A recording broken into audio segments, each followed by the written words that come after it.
I stood at the chapel doors with the sunlight pouring in behind me, my shaved head gleaming under the stained glass reflections.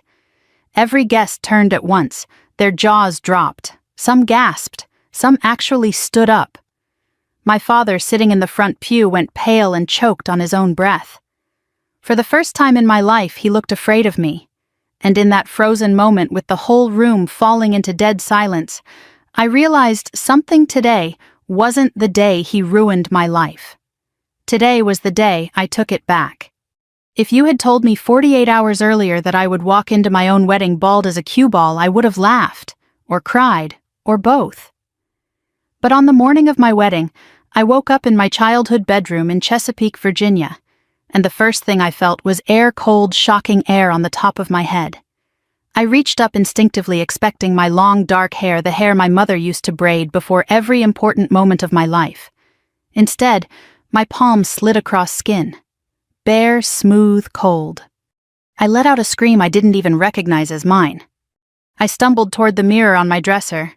The woman staring back at me wasn't a bride. She wasn't even me. She was some stranger with no hair, red-rimmed eyes, and a look of disbelief carved across her face. And then I saw it taped crookedly on the glass, written in my father's heavy block letters on a yellow sticky note.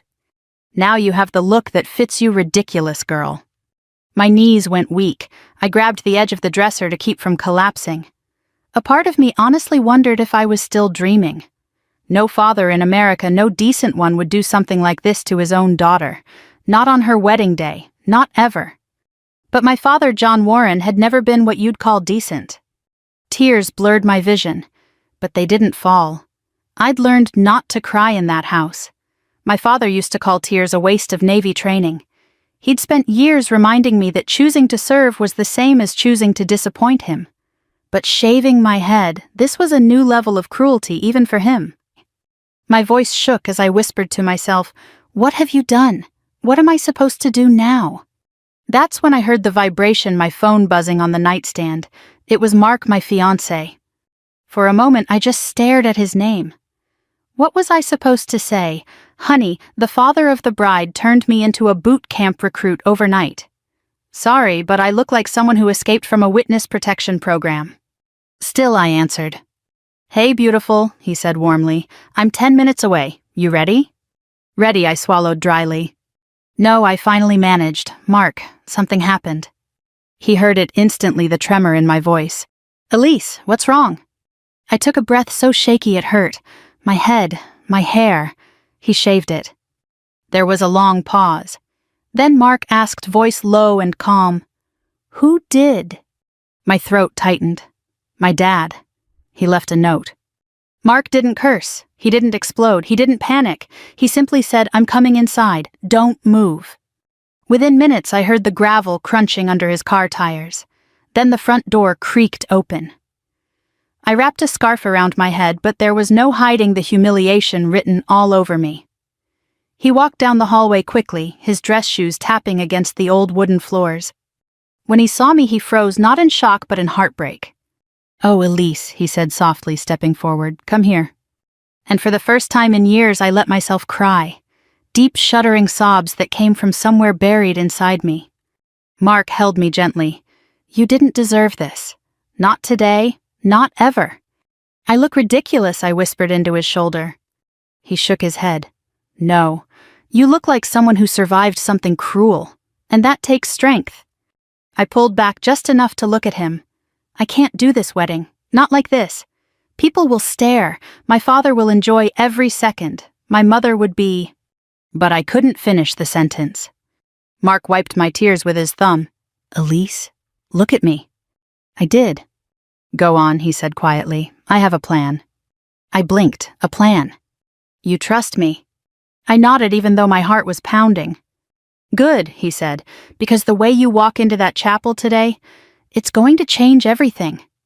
There was something in his voice, an undertone I couldn't place then. Not until later. Something calm but intense. Something that said he knew more than he was telling. "Mark, what are you talking about?" He gave a small, reassuring smile. "Let me take care of you today. Your father took enough from you. I won't let this be one more thing he wins." My breath steadied. Slowly, the panic softened into something else, something like courage or maybe defiance. It wasn't the first time I'd faced humiliation in my father's house, but it would be the last. "Okay," I said quietly, "what do we do?" He offered me his hand. "First we leave this house. Then we make you the most unforgettable bride anyone has ever seen." I took his hand, and for the first time that morning I felt the tiniest spark of hope. But as we walked out the door, I didn't know that Mark's plan involved far more than makeup or lighting or timing. I didn't know he had secrets of his own. And I certainly didn't know that before the day was over, an entire room would go silent, and then panic. All because of me. I didn't say a word as Mark guided me down the front steps and out into the cool Virginia air.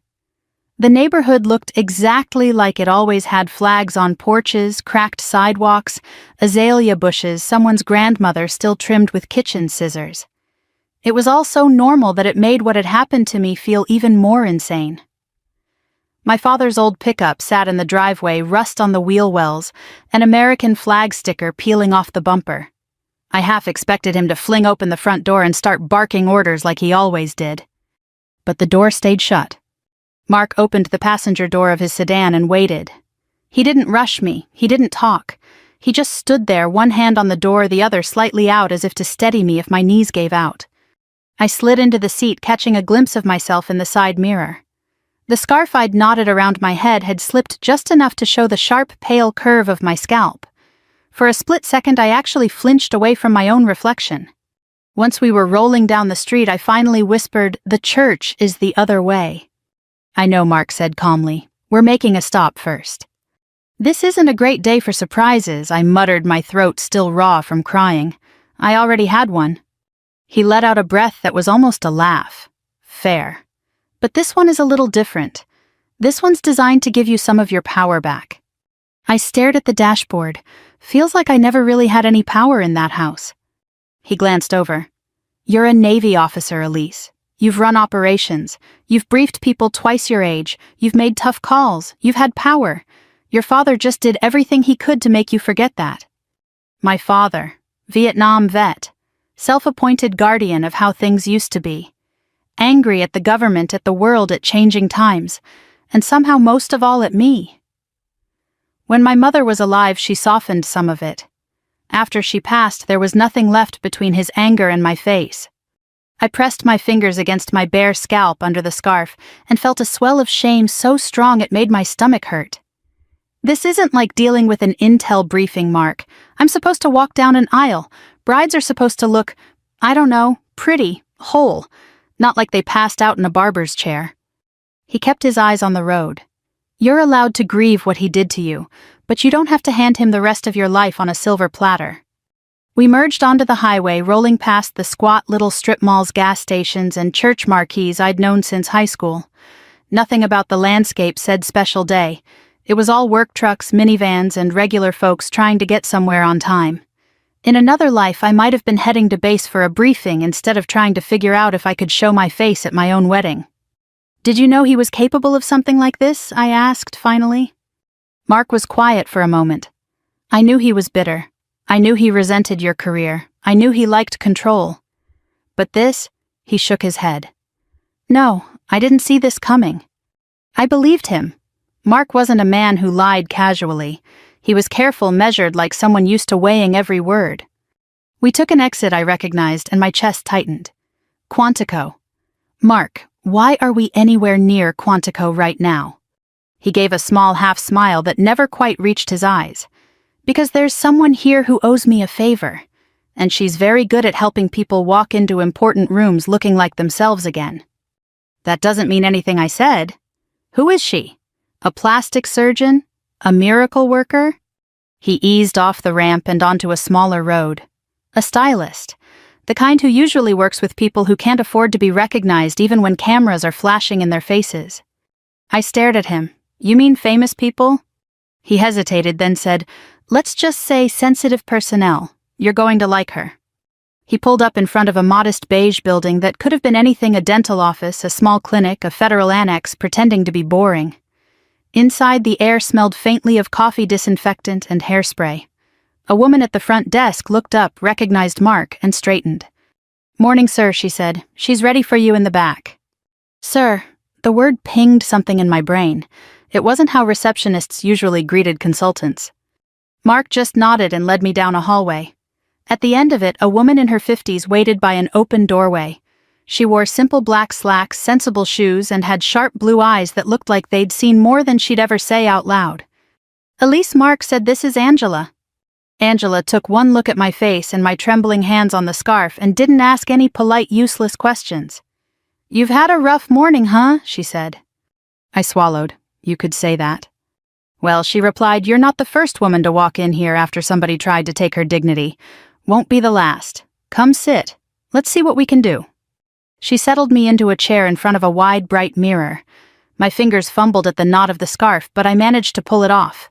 The overhead light hit my bare scalp.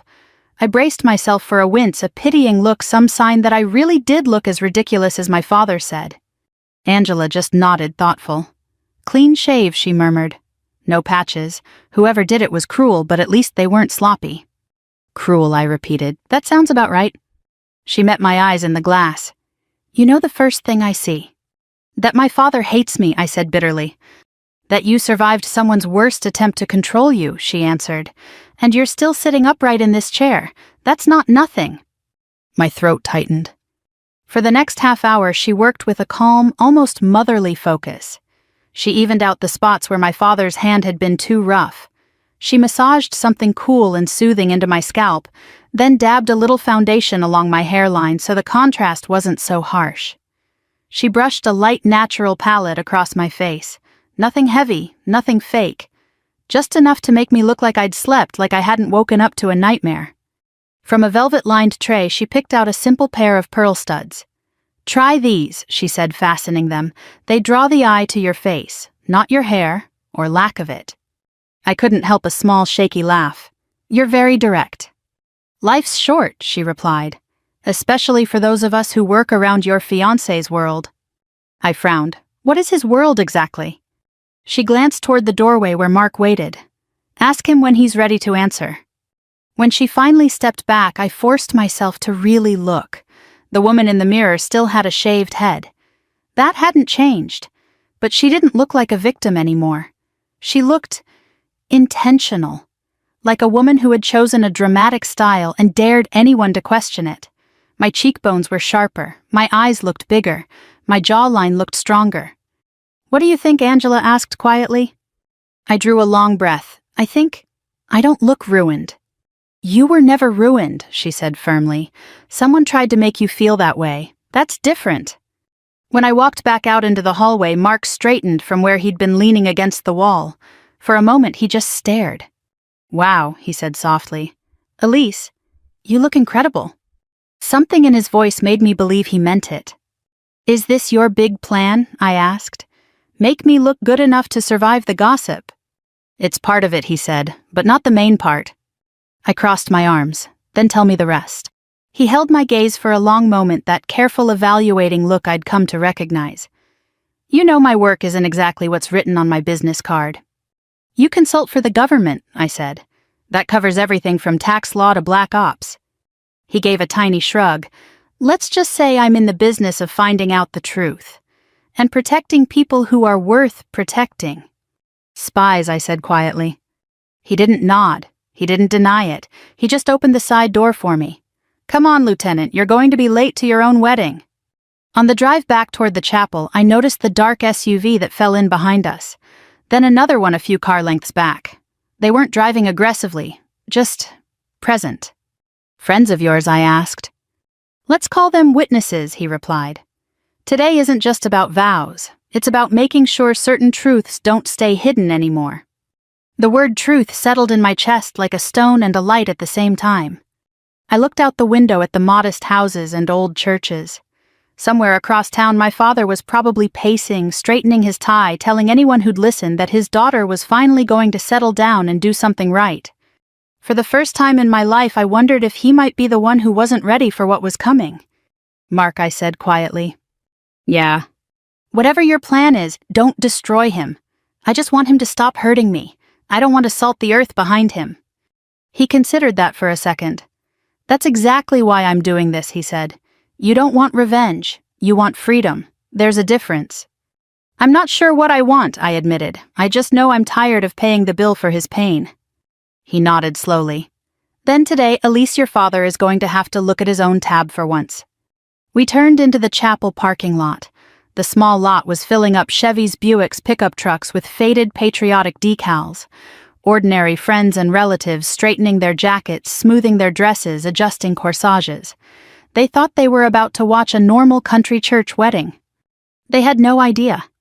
And truthfully, standing there with my hand on the door handle and my heart pounding in my ears, neither did I. Mark kept his hand on the small of my back as we stepped out of the car, a warm, steady pressure that grounded me more than he probably realized. The wind blew across the parking lot, cool and salty from the Chesapeake Bay, brushing against my bare scalp. I shivered, but not from cold. This was it. There was no more time to hide or rethink or run. The back entrance of the little white wooden chapel stood open just a few steps away. Through it I could hear the soft drone of guests settling in the shuffle of hymnals, the nervous coughs of people waiting for a ceremony to begin. I'd been to that church 100 times growing up. Its walls held weddings, funerals, potlucks, and choir practices. It was where my mother sang every Christmas Eve. I could almost hear her voice in the faint hum of the organ tuning up inside. Mark stopped with me at the bottom of the ramp. You okay? No, I admitted honestly, but I think I'm ready. Good, he said. Being okay isn't required, but being ready is. Inside the hallway, I could hear voices: my Aunt Carol lecturing someone about seating my cousin Jimmy, asking loudly where the cake had gone, and underneath it all, my father's voice. Sharp, commanding. That voice that used to make my stomach knot even before I knew what fear was. I don't know where she is, he barked, but if she comes in looking like she did this morning, somebody better stop her at the door. I'll be damned if she embarrasses me in front of this town. Mark's jaw tightened, and for a moment I thought he might storm in there and handle it himself. But I put a hand on his arm. No, I whispered, let me walk in on my own terms. He nodded, stepped aside, and gestured toward the hallway. Your moment. I walked forward, slowly, feeling like each step carried the weight of the last 32 years of my life. The hallway was lined with faded bulletin boards and church announcements. Someone had set a vase of artificial lilies on a table outside the sanctuary, probably thinking it looked festive. The building smelled like lemon polish and old hymn books. When I reached the end of the hallway, I stopped behind the closed double doors. My heart pounded so loudly I thought everyone inside must hear it. Through the small gap, I saw the flash of my father's navy blue suit. He stood at the front, pacing, muttering something angrily to my Aunt Carol, who looked like she wished she were anywhere else. Mark's voice came softly behind me. Ready? I nodded. Open them. He didn't use force. He didn't make a dramatic show. He simply nudged the door with 2 fingers. The wood creaked. The sounds in the chapel, whispers, murmurs, rustling clothes, began to fade.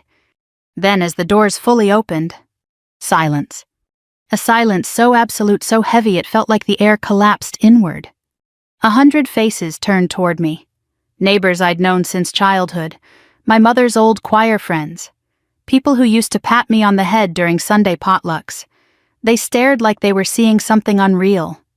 My bare scalp caught the light from the stained glass windows and scattered it across the pews in soft, colorful flecks. My makeup, carefully done by Angela, made my eyes sharper, more alive. My dress fell perfectly over my shoulders and down my back. I stood there, neither hiding nor apologizing. People gasped. Some simply froze. Others exchanged looks like they were checking whether anyone else was as shocked as they were. My father turned. His face went slack. He blinked once, then twice, then again, as if trying to process what he was seeing. Then he stood straight and pointed at me with a trembling finger. "What in God's name are you doing?" he shouted, voice cracking.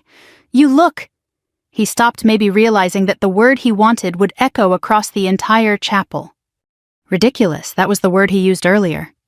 But he couldn't finish it now. I took a step forward, the train of my dress whispering across the floor. Gasps scattered through the room again like tiny electric snaps. Behind me, Mark stepped into the doorway.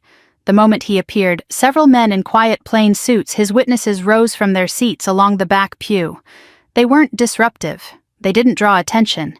They simply stood hands clasped in front of them, watching. My father saw them, his face drained of color. What is this?" he stammered. "Who are these people?" Mark didn't answer. He let the question hang. My father took a step back as though the air around me had become dangerous. "You're ruining this," he hissed. "You're humiliating yourself. You're humiliating me." His voice echoed off the wooden beams overhead. Guests shifted uncomfortably. The pastor cleared his throat softly, unsure whether to intervene. I walked further down the aisle. My father retreated another step. For the first time in my life, he looked small. I reached the front row and stopped directly in front of him. My heart hammered, but my voice was calm, almost gentle, like I'd practiced it for years. "I'm not humiliating myself," I said. "You did that this morning when you shaved my head." Someone in the back let out a small, shocked cry. Aunt Carol gasped. A cousin covered her mouth. The truth rippled across the room like a harsh wind. My father's eyes darted wildly around the chapel, searching for anyone to defend him, but no one spoke. He swallowed hard. "You don't know what you're talking about." Mark stepped forward, then not in front of me but beside me. He pulled a thin folder from inside his jacket, holding it with the kind of confidence only someone used to classified work could project. "That's enough, John," he said quietly. "We're here to tell the truth today." The room's tension thickened. Guests stared at Mark, at the folder, at the suited men in the back. My father's hands began to shake. "What truth?" he spat. Mark opened the folder and held out one page. "This one. The one where you signed your daughter's name and withdrew her mother's life insurance money. Twice." A collective gasp spread through the chapel like a wave. My father's face turned white. I didn't speak. I simply watched him, waiting for him to deny what we already knew. He didn't deny it. He only collapsed into the front pew and whispered, "No, no." People whispered. A few began weeping. Others stared at me with a mixture of pity and respect. I felt something shift inside me, around me. For the first time in my life, he wasn't the one in control. And the room wasn't looking at him. They were looking at me. I couldn't move at first. The weight of the room pressed in on me, the gasps, the silence, the way everyone leaned forward in their seats, like they were witnessing the unraveling of something they'd always suspected, but never dared to say aloud. My father sat hunched in the front pew, elbows on his knees, hands trembling, staring at the floor as if it might crack open and swallow him. Mark didn't push him. He didn't raise his voice. He simply lowered the document and said, "John, it's time to stop lying. Not just to the people in this chapel, but to yourself." My father looked up, eyes glassy, jaw tight. For all the years he'd barked orders and slammed doors and made the world bend to him, he suddenly looked older than I'd ever seen him. His shoulders sagged in a way I didn't recognize. "You don't understand," he whispered hoarsely. "You don't know what it's like to lose a wife, to feel like the world is slipping away." I felt something uncomfortable stir inside me, sympathy or something close to it, but I fought it down. Not now, not yet, not after what he'd done this morning. "Losing Mom didn't give you the right to steal from me," I said quietly, "and it didn't give you the right to shave my head." His face tightened. "You were going to leave me," he snapped. "You were running off with some government man, choosing him over your own family, over me." "This isn't about Mark," I said firmly. "This is about you. This has always been about you." A murmur rippled through the pews. People shifted in their seats. Old neighbors who'd seen the tension but never understood it. Church folks who'd heard rumors over the years. Relatives who had always wondered why I kept my distance. My father shook his head violently, as if trying to shake the truth out of the air. "I gave you everything," he said. "A house, food. I kept you safe. I made sure you had discipline. I taught you to be strong." I stepped closer. "You taught me to be afraid." His eyes widened. "Afraid of me?" "Yes," I said. "Afraid of your temper. Afraid of disappointing you. Afraid to speak up. Afraid to succeed. You hated it every time I rose higher, every time I survived something you couldn't control." Someone in the back murmured, "My God." I continued steady and unapologetic. "The Navy didn't break me. You did that long before I ever put on the uniform." My father's mouth opened, but no words came out. For the first time in my life, he didn't have a comeback. He didn't have the upper hand. Mark stepped back, giving me space, a gesture that said, "This is your moment. I won't take it from you." I turned to the crowd, not because I wanted their approval, but because I needed them to hear the truth. When my mother died, I said, voice carrying through the chapel with surprising strength, I didn't just lose her. I lost whatever softness was left in this house. He wanted me to quit the Navy to stay home to live the life he understood. And when I didn't, he punished me for choosing my own path. My father flinched like I had struck him. "I didn't cut your hair to punish you," he muttered. "I did it because you were making a fool of yourself. Because you were forgetting who you were." "No," I corrected him. "You shaved my head because you were terrified." Terrified, he scoffed bitterly. "Of what?" "Of me becoming something without you. Of me growing beyond your reach. Of me marrying a man who actually respects me." His breathing hitched and his eyes flickered to Mark with a mixture of resentment and defeat. "I'm your father," he said quietly. "I was supposed to guide you." "You were supposed to love me," I replied. The words seemed to pierce him. He sank back into the pew shoulders, collapsing inward. "I did love you," he whispered. "I just didn't know how. After your mother." His voice cracked. He covered his face with his hands, shoulders shaking. And just like that, the anger I had carried for so long mixed with something else, something painful and confusing. I glanced at Mark. His expression had softened, not with pity but with understanding. "Elise," he murmured, "you don't have to destroy him to free yourself." I nodded slowly. Taking a deep breath, I crouched slightly so I was eye level with my father. He didn't look up, but he didn't pull away either. "You hurt me," I said softly but firmly. "You hurt me in ways you never admitted. And what you did this morning was unforgivable." He nodded weakly, hands trembling. But I continued, "I'm done letting your pain become mine. I'm done carrying the weight of your anger, your bitterness, your regrets. I'm not here to punish you. I'm here to stop the cycle." He slowly lowered his hands. His face was streaked with tears, something I hadn't seen since I was a child grieving my mother. "I don't expect you to forgive me," he said. "I wouldn't forgive me either." "I'm not ready to," I admitted, "but I'm willing to let you earn the chance." A long, heavy silence filled the space between us, then the entire chapel. My father swallowed hard, nodded once, and said, I want to try." It wasn't a grand apology. It wasn't a magical moment of transformation. It was raw, awkward, and trembling, but real. And in its own way powerful. I stood up slowly, my knees shaking, not from fear this time, but from the release of something I'd been holding for far too long. Mark stepped beside me, taking my hand gently. The room remained hushed, watching every movement. My father wiped his face, looked at me with a hollow ache, and said, "What happens now?" I took a breath. "Now," I said softly, "I go get married." The chapel erupted in a soft wave of astonished emotional murmurs. A few people clapped quietly, unsure if it was the right moment. Others simply exhaled like they'd been holding their breath the whole time. As I turned toward the altar, something lifted inside me like the first full breath after years of shallow ones. For the first time in my life, I wasn't walking toward something my father chose. I was walking toward something I chose. For a few long seconds after I said, "Now I go get married," nobody moved. It was as if the entire chapel, with its aging wooden beams and scuffed hymn racks, had to decide whether this day was going to fall apart or hold together. Then I heard a small sound, my Aunt Carol clearing her throat. "Well," she said, voice shaking just a bit, we've come all this way. And she looks beautiful, bald or not." A few people chuckled through their tears. The tension eased just a notch. The pastor, Reverend Miller, who'd known me since I was the kid squirming in the front pew, stepped forward slowly. He looked at me, then at my father, then back at me. His eyes were gentle but steady. "Folks," he said, turning slightly toward the congregation, "I don't know about you, but I think we've just witnessed something important. Painful, yes.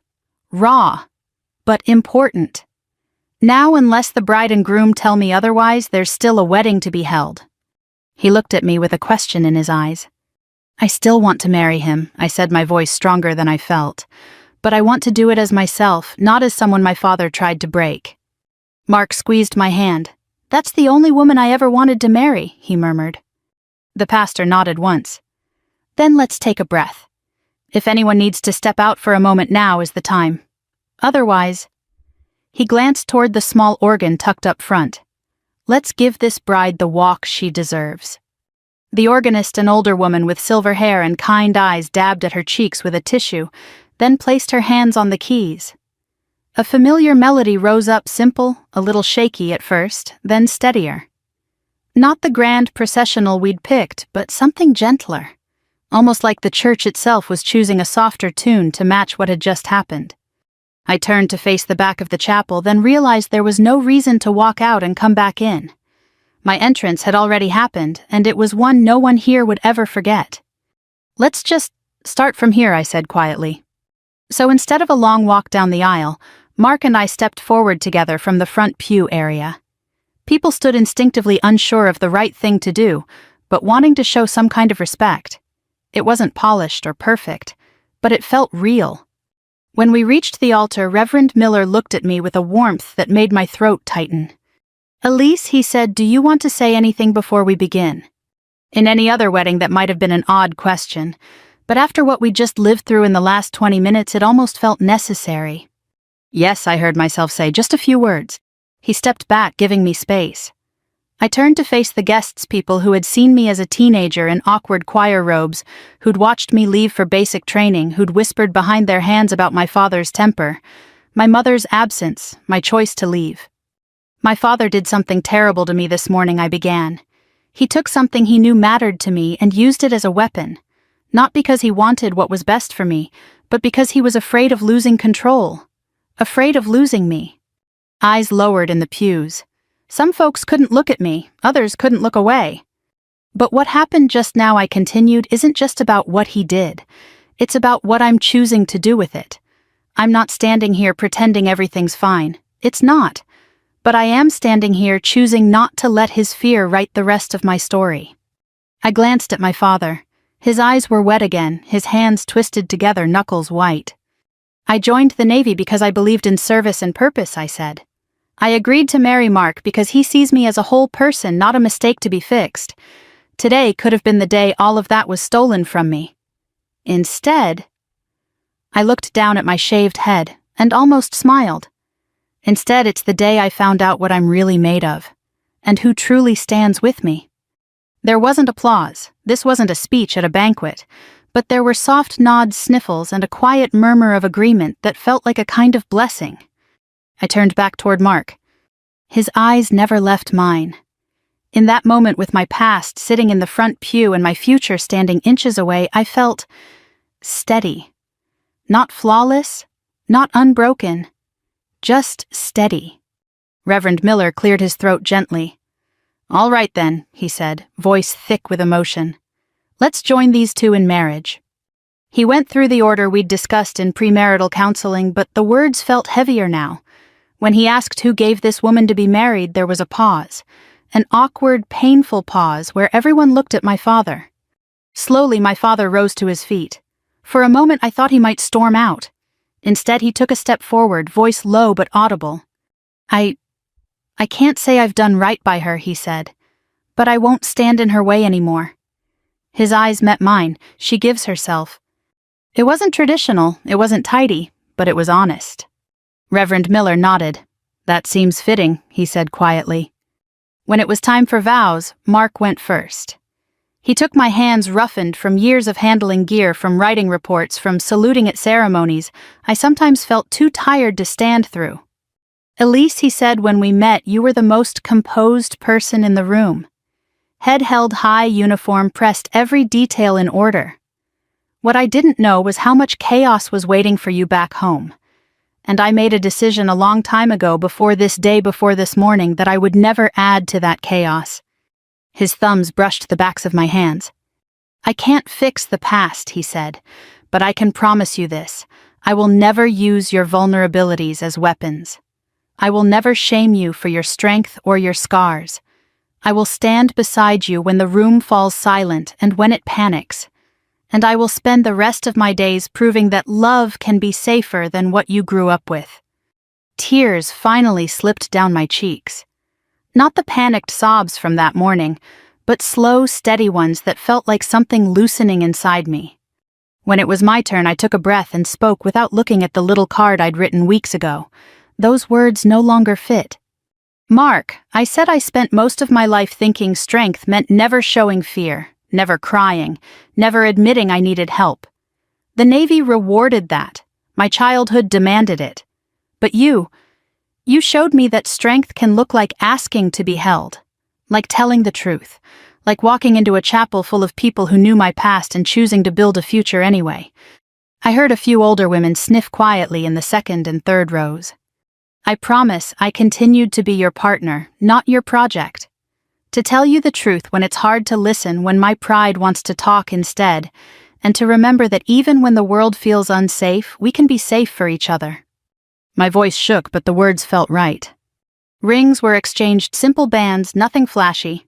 We'd both seen enough in life to know that the shine didn't matter as much as the promise behind it. By the power vested in me by the Commonwealth of Virginia, and more importantly by the one who made us, Reverend Miller said, voice warming, "I now pronounce you husband and wife." He smiled. "Mark, you may kiss your bride." Mark stepped closer. For just a breath he cupped the side of my face, his thumb just below my ear, his fingers grazing the curve where hair used to fall. He kissed me softly, not claiming, not performing, just steady and real. The room erupted not in wild cheers but in the kind of heartfelt applause that comes from people who have seen something hard and hopeful all at once. A few guests even stood. I felt my father's eyes on me as we turned to face the congregation. For the first time, his gaze didn't feel like a judgment. It just felt human. Reverend Miller lifted his arms. "Ladies and gentlemen," he said, smiling through his own tears, "I present to you Mr. and Mrs. Braxton." We walked down that short aisle together, my dress brushed against the old wooden pews. Hands reached out to squeeze my arm, my shoulder. People murmured, "We're proud of you, and you look beautiful, and it took guts, honey." Out of the corner of my eye, I saw Mark's witnesses slip quietly out the side doors, their work, whatever shape it took today, apparently done.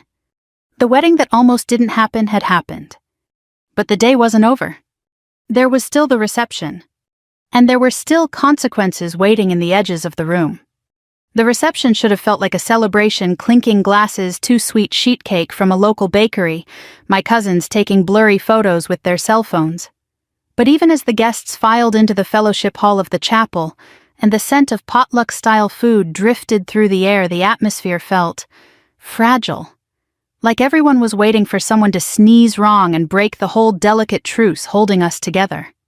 Mark and I moved through the room together, his hand on mine, greeting people, accepting congratulations, hugging relatives who kept squeezing me a little longer than usual. I could see the sympathy in their eyes, the way they studied my shaved head, like they were afraid of staring too long but couldn't help themselves. "You look strong," one woman said. "You look brave," another whispered. "You look like your mother," an older man murmured, and for the first time that day, that one didn't sting. But I noticed who wasn't in the room. My father. At first I didn't think about it. He often stepped out during events to catch his breath or cool down. But after 20 minutes passed, then 30, and his seat remained empty, I felt a creeping tightness in my chest. Mark noticed. Of course he did. "You okay?" he asked, handing me a glass of water. "I don't know," I said truthfully. "I keep looking around for him." "You don't owe him your attention today," he reminded me. "No," I said softly, "but I owe myself some closure." Mark paused, weighing my words. Then he nodded once. "I'll give you space." "Thank you," I whispered. I slipped out of the fellowship hall, letting the door close behind me. The hallway was quiet now, dimly lit by the small windows along the outer wall. I walked slowly, the sound of distant voices muted by the thick church walls. When I reached the side exit, I saw him. My father sat on a concrete bench beside the small prayer garden's shoulders, hunched forward, elbows on his knees. The breeze lifted the edges of his jacket. His posture was almost childlike, lost small stripped of all the swagger he'd carried like armor for years. For a moment I just stood there watching him. He didn't notice me until my footsteps crunched lightly on the gravel. He lifted his head. And for the second time that day, I saw that look, raw, unguarded sorrow. Elise, he said, his voice cracking, I shouldn't be here. I swallowed. Why not? Because I ruined everything he whispered. Everything I touched today I messed up. I didn't think he stopped and scrubbed a hand over his face. Truth is, I haven't been thinking for a long time. Not right anyway. A long silence stretched between us. I sat down on the opposite end of the bench, leaving a wide space between us. A father and daughter separated by more than distance. You knew what today meant to me, I said quietly, and you still. I know, he said, cutting me off gently, not with anger, but with shame. I know. I was angry. I was resentful. And I've been punishing you for years for things you didn't do. I stared at the small stone bird bath in the center of the garden, watching a few fallen flower petals swirl in the water. Then why shave my head, I asked. Why that? My father let out a long, trembling breath. Because I wanted to stop you from leaving me behind. That hit harder than I expected. He kept going, his voice barely above a whisper. When your mother died, I didn't just lose her. I lost the only person who knew how to soften me. And you look like her. You sounded like her. And when you started growing up, studying, leaving home, becoming your own woman. His voice broke. It scared me. I didn't know how to keep you close. So I lashed out, over and over. I felt a tear slip down my cheek before I realized it. I didn't want you to leave, he added. And I didn't know how to say I was afraid, so I tried to control you instead. That's not love, I said, but my voice lacked the sharpness it once had. No, he said, shaking his head. It isn't, but it's all I had. And I know it wasn't enough. We sat in silence again, not hostile, just heavy. After a moment he said, I'm sorry, Elise. I'm so damned sorry. I don't expect you to forgive me. I wouldn't forgive me either. I looked at him then, not the angry man who'd haunted my childhood, but the grieving, frightened man beneath it. A man who'd been broken long before he ever broke me. I don't know if I can forgive you, I said honestly. Not today, maybe not for a long time. He nodded slowly. I understand. But I continued. I don't want to destroy you. I don't want you to spiral. I don't want your life to end in shame or isolation. I just want you to get help. His brows drew together. Help? Yes, I said, real help, counseling, a veteran support group, something, anything. He swallowed hard. I don't know if I can. I met his eyes. You can, or at least try, not for me, for yourself. He looked down at his hands. Those hands that once slammed doors, pointed fingers held clippers with cruel intent. Now they trembled like he was barely holding himself together. Your mother used to tell me that love without growth is just possession, he said quietly. I never understood it until now. I felt my breath hitch.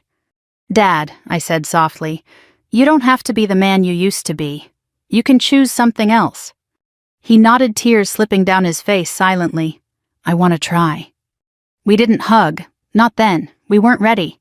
The space between us was still fragile but no longer hostile, more like a field after a long storm, muddy, broken, but starting to dry in the sunlight. Go inside, he said after a moment. Be with your husband. I don't want to ruin any more of your day. You didn't ruin it, I said gently. You just changed it. A faint, sad smile tugged at his lips. That's one way to put it. I stood slowly. You can come in if you want, eventually. Eventually, he echoed. Not today. Today is for you. I nodded, then turned back toward the door. But before I stepped inside, I looked over my shoulder. He wasn't angry. He wasn't raging. He was just sitting there looking at the chapel where he'd almost lost me completely, and where he might just for the first time start finding his way back. And somehow, that was enough for now. The fellowship hall was louder when I stepped back inside, laughter, clinking forks music from an old speaker someone dug out of the church basement. It was the kind of warm, familiar noise you hear at family reunions or community fish fries, the sound of people settling into comfort after a storm. As the door shut behind me, the hum wrapped around me like a blanket. Mark looked up from where he was standing near the table with the punch bowl. The second his eyes found mine, relief softened every line of his face. You okay? He asked. I think so, I said. We talked. He studied me for a moment, reading the complicated emotions I hadn't put into words yet. And I don't forgive him, I said. But I don't hate him either. Mark nodded once. That sounds like progress. I smiled faintly, the beginning of it maybe. He reached up and brushed a stray bit of makeup from the corner of my eye. Then he leaned in close. You handled yourself with dignity today. I had help, I said. We rejoined the reception, slipping back into the swirl of congratulations and half-told stories. Cousins I hadn't seen in years hugged me. Old church friends told Mark everything they remembered about me, from childhood stories I barely remembered myself. A few of the men clapped him on the shoulder and whispered things like, "You married a strong one," as if I weren't standing right there. My bald head shining under the fluorescent lights was no longer the shock it had been earlier. People talked to me like it was no more unusual than a fancy updo. In their kindness, I felt something easing inside me.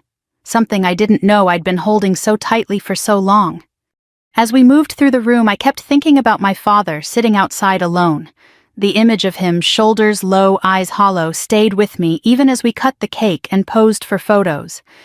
It didn't darken the moment. It just grounded it. Pain and joy often live side by side. I understood that now. And shortly before we were set to leave, as guests began packing up leftovers into Tupperware, and kids chased each other between chairs, I saw him again. He stood in the doorway of the fellowship hall, not quite stepping inside, but not walking away either. His eyes scanned the room, hesitating, unsure. He finally met my gaze. I walked toward him. Not quickly, not cautiously, just steadily, like each step was chosen. He wiped his hands on his jacket, a nervous gesture I'd never seen in him before. "I didn't mean to interrupt," he said. "You're not," I replied. He nodded toward the room. "They're happy for you." "I know." "You deserve that," he said softly. It hung in the air between us, an admission, an offering, maybe even a kind of blessing. "I meant what I said outside," he added. "About trying. I don't know if I'll be good at it. I don't know if I'll get far. But I'll show up, for counseling, for the meetings, for whatever you think is right." "That's a start," I said. "I'd like to see you," he said awkwardly. "Not often, not until you're ready, but sometimes." My chest tightened, but not painfully. "We'll take it slow." He nodded. "Slow is good." We stood quietly, two people who had finally spoken truths buried for decades. Before he stepped back, he hesitated. "Elise." "Yes." "You looked beautiful today," he said. "Not despite the hair, because of the strength you showed." A tear slipped down my cheek, not from pain, but from something gentler. "Thank you," I whispered.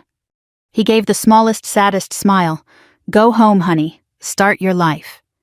And with that, he turned and walked down the hallway, shoulders still heavy, but no longer defeated, just a man trying for once to carry his own burdens. That evening, after the final hugs, after the last of the folding chairs had scraped across the floor, Mark and I stepped outside into the dusky Virginia evening. The sky had turned a soft purple, the air cool and still. He held my hand as we walked to the car. "How do you feel?" he asked. I looked up at the sky, at the faint outline of the moon rising. Like I lived 2 lives in one day. "Which one wins?" he asked with a gentle smile. "This one," I said, squeezing his hand. "The one where I choose my own family." We drove home, our home, past quiet neighborhoods, darkening storefronts and porches, where old couples sat in rocking chairs watching the evening settle. The world seemed calmer, more forgiving than it had been that morning. Our little house wasn't grand, but it felt warm the moment we stepped inside. Mark set down his jacket, loosened his tie, and turned on a lamp that filled the room with soft, golden light. He walked over, wrapped his arms around me from behind, and kissed the top of my head, bare, soft, and no longer a source of shame. "You know," he murmured, "hair grows back." I leaned into him. "I know, but today, I didn't need it." "No," he agreed, "you really didn't." We stood there for a long time, breathing in the quiet. No shouting, no tension, no fear, just 2 people starting a new life in a way neither of us could have imagined hours earlier. When I finally pulled back, I said, "I think I'm going to call him. Not tonight, not tomorrow, but soon. I want to see if he means what he said." Mark nodded. "And if he doesn't, you still have a family here." That word family felt different now. Comforting, hopeful, earned. I looked around our living room, wedding cards stacked on the table, leftover flowers in a makeshift vase, my dress draped carefully over a chair. And standing there with the world finally quiet, I realized something.